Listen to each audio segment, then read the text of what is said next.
আসসালামু আলাইকুম সবাইকে। আশা করি সবাই অনেক ভালো আছেন। আজকে আমরা কথা বলবো একটি এক্সটেনশন নিয়ে, যে এক্সটেনশন ব্যবহার করার মাধ্যমে আমরা খুব সহজেই কোনো ওয়েবসাইটের ইনফরমেশন গ্যাদার করতে পারি। লাইক কী ধরনের টেকনোলজি ব্যবহার করা হয়েছে, সেখানে কী ধরনের প্রোগ্রামিং ল্যাঙ্গুয়েজ ব্যবহার করা হয়েছে, বা ওয়েবসাইটটি বিল্ড করতে কোনো সিএমএস ব্যবহার করা হয়েছে কিনা। সো এরকম আমরা ইনফরমেশন দেখবো। তো চলুন আমরা ভিডিওটি সামনের দিকে আগাই। সো আমাদেরকে যেটা করতে হবে, আমাদের এই যে ওয়েপালাইজার লিখে সার্চ করবেন। আমরা যদি গুগলে সার্চ করি, আচ্ছা আমি ফার্স্টে থেকে দেখাই দিই। আমরা যদি ওয়েপালাইজার অ্যাডভান্স লিখে সার্চ করি, তাহলে দেখবেন যে প্রথম যে লিঙ্কটা আসবে সেখানে আমরা ক্লিক করব। ক্লিক করার পরে আমাদের যেটা করতে হবে সেটা হচ্ছে অ্যাড টু ফায়ারফক্স। দেখেন এখানে 92,984 জন ইউজার আছে, মানে অ্যাক্টিভ ইউজার আছে, আর 4.4 স্টার্স আছে। এখন এটা হচ্ছে মোস্ট প্রবাবলি, যদি আমি বলতে চাই যে বর্তমান সময়ে সবচেয়ে বেশি আসলে ওয়েব টেকনোলজি সম্পর্কে খুব দ্রুত ইনফরমেশন পাওয়ার জন্য এটা ব্যবহার করা হয়। সো এখন আমাদের যেটা করতে হবে সেটা হচ্ছে, যেহেতু আমরা অ্যাড করে নিচ্ছি, এক্সটেনশনটা অ্যাড করে নিচ্ছি, সো এখন আমাদের যেটা করতে হবে, কোনো ওয়েবসাইটের মধ্যে প্রবেশ করতে হবে। তো আমি যাব মাইক্রোসফটের মধ্যে, মাইক্রোসফট ওয়েবসাইটে আমরা প্রবেশ করব এবং দেখব যে এখানে মূলত কী ধরনের টেকনোলজি ব্যবহার করা হয়েছে। ওকে, একটু টাইম লাগবে, কয়েক সেকেন্ড, এখানে দেখতে পারবেন। আচ্ছা, টোটাল 23টা শো করতেছে। I am okay with that. Wait. So এখানে দেখেন যে সিএমএস হচ্ছে অ্যাডোবি এক্সপিরিয়েন্স ম্যানেজার। সিএমএস ব্যবহার করা হচ্ছে, মূলত প্রোগ্রামিং ল্যাঙ্গুয়েজটা জাভা, জাভা প্রোগ্রামিং ল্যাঙ্গুয়েজের অ্যাডোবি এক্সপিরিয়েন্স ম্যানেজার সিএমএসটা ব্যবহার করা হয়েছে।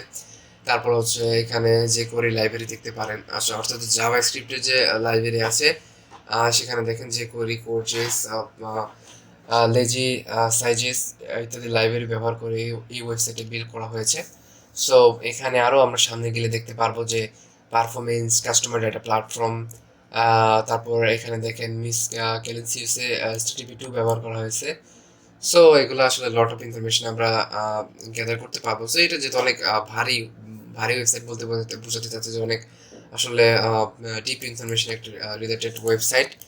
সো আমরা একটা চাচ্ছি যে একটা ওয়ার্ডপ্রেস সাইটে যাওয়ার জন্য, তাহলে হয়তো আমাদের বুঝতে আরও সুবিধা হবে। মাইক্রোসফট আমরা নিউজে চলে যাব। মাইক্রোসফট নিউজে চলে যাওয়ার পর আমরা এখানে দেখব যে একটি আমাদের কাছে ওয়েবসাইট শো হয়েছে। সো এখানে দেখি বোঝা যাচ্ছে মনে হয় কোনো সিএমএস দ্বারা বিল্ড করা হয়েছে, তাই না? সো এখানে দেখি আমরা যেখানে মূলত কি টেকনোলজি ব্যবহার করা হয়েছে। এখানে দেখেন টেকনোলজি ব্যবহার করা হয়েছে সিএমএস, যেটা হচ্ছে সেটা হচ্ছে ওয়ার্ডপ্রেস, প্রোগ্রামিং ল্যাঙ্গুয়েজ হচ্ছে পিএইচপি। অর্থাৎ পিএইচপিটা মূলত আসলে পিএইচপি দিয়েই ওয়ার্ডপ্রেস বিল্ড করা। সো এখানে ওয়ার্ডপ্রেসে সিএমএস ব্যবহার করা হয়েছে, এটা বুঝে নিতে হবে আপনাকে। সো ওয়ার্ডপ্রেস সিএমএস ব্যবহার করা হয়েছে। আর এখানে একটা বিষয় আছে, সেটা হচ্ছে সিডিএর এ দেখেন ক্লাউড ফায়ার ব্যবহার করা হয়েছে। ক্লাউড ফায়ার কি, কিভাবে আসলে মূলত কাজ করে, আমাদের সাইবার সিকিউরিটি লার্নিং জোন যে গ্রুপটা আছে, ভিডিও নিচে লিঙ্কে দেওয়া থাকবে।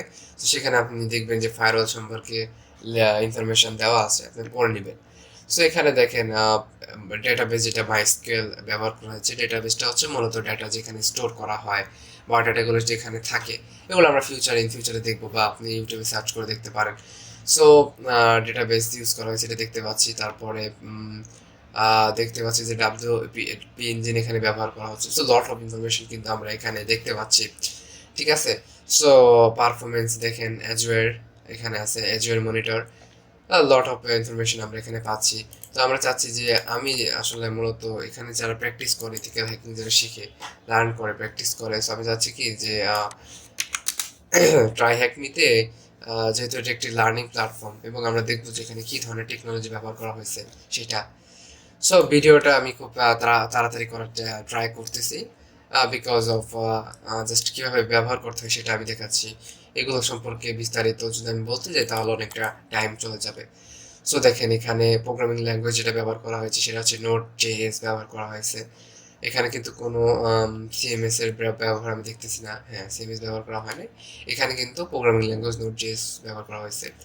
তো এখানে দেখেন জাভাস্ক্রিপ্টের লাইব্রেরি, দুইটা লাইব্রেরি ব্যবহার করা হয়েছে।